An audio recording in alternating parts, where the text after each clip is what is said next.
Hello guys, nandito po tayo sa bahay ni Ate Dolor. Ayan po.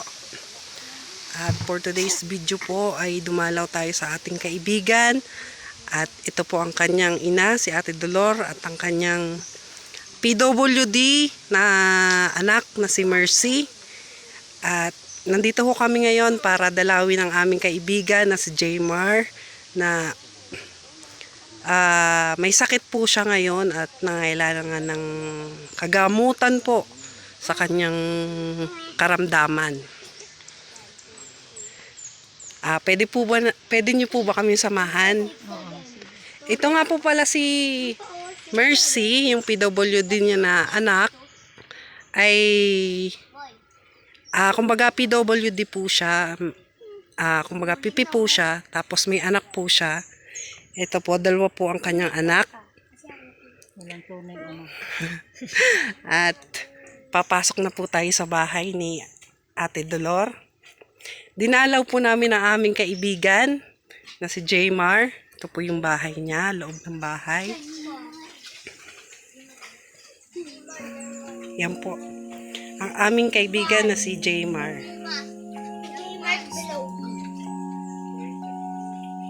Jaymar! Kagising mo lang. Yan po siya. Payat na payat po siya ngayon. At may karamdaman po siya. At sa ngayon po ay wala po silang pampagamot. Ilang taon na po siyang nakaratay? Taon na. Mga ilan po? 2 taon na.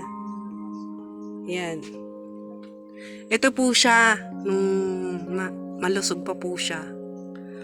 Dahil po sa kakapusan ng pera ay hindi na po kayang maipagamot ni nanay si Jaymar po.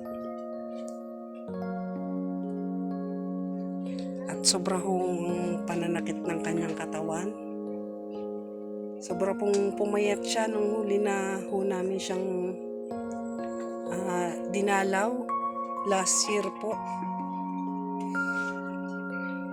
At lumalala po ang kanyang kalagayan at hihingi po kami ng tulong po sa inyo para po maipaggamot natin ng aking kaibigan na si Jaymar. At gusto pa po niyang mabuhay at humaba pa po ang kanyang buhay para makasama pa po niya ang kanyang mga mahal sa buhay.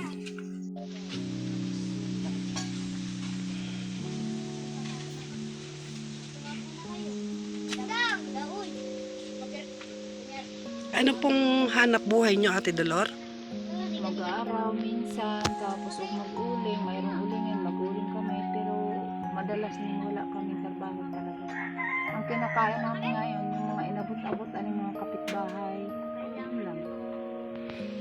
Kaya po, nananawagan po kami sa may mabubuting puso dahil kung mayroon lamang po akong kakayanan ay matulungan ko si Jaymar sa kanyang kalagayan dahil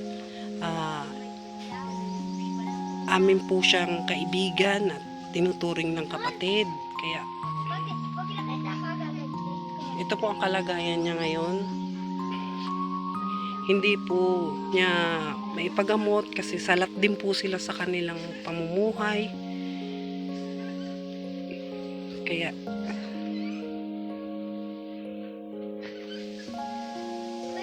anong masakit, Jaymar?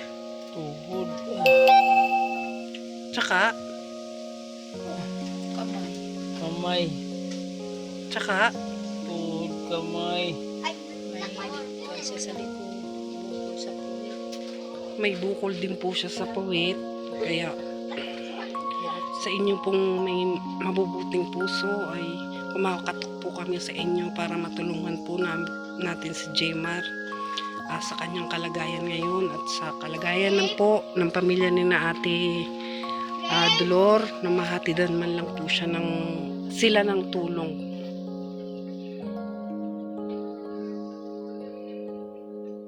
Sobra po ang darama niyang sakit sa kanyang katawan at kailangan po niya ng agarang gamutan. Makakakain pa po siya. Hindi na, yung tinapay, ugatas, yun lang. Pero sa kanin, hindi.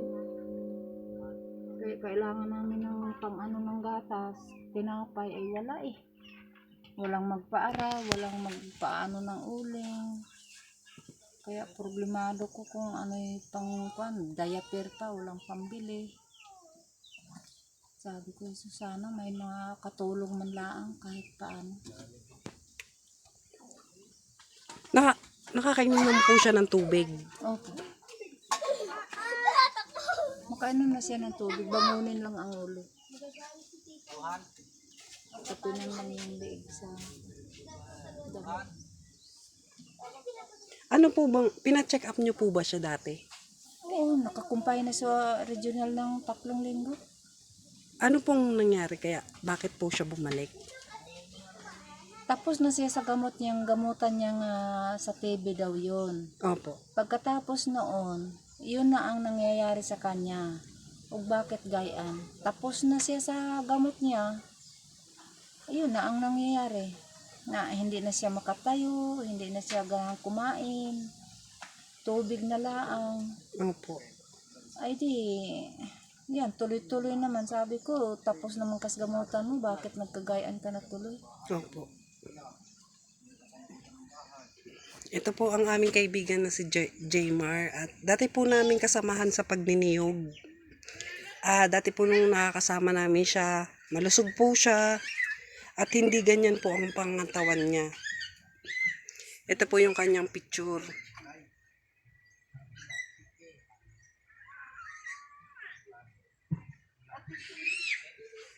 Kita niyo naman po mga kaibigan ang kalagayan ni na Ate Dolor at ni Jaymar. Lalo po nag-iisa po siyang tataguyod ng kanyang mga anak. Yung isa po niyang PWD na anak May at rin. na may anak din po na 2 at si Jaymar po na ngayon po ay nagdaranas ng sakit. At ito po yung bahay po nila. Sira-sira.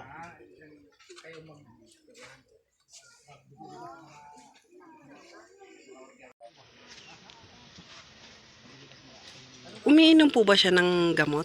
Hindi na siya gainom ngayon. Gawa ng daming nagsabi, kung painumin daw na siya ng mga gamot pa iba-iba, baka maipiktuhan ang bato, Opo. baga, atay, bituka. Ay di ako Opo. na may takot din. Opo.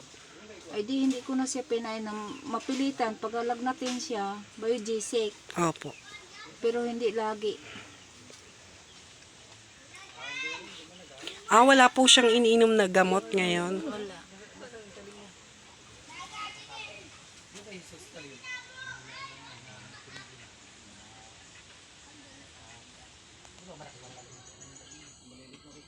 Opo.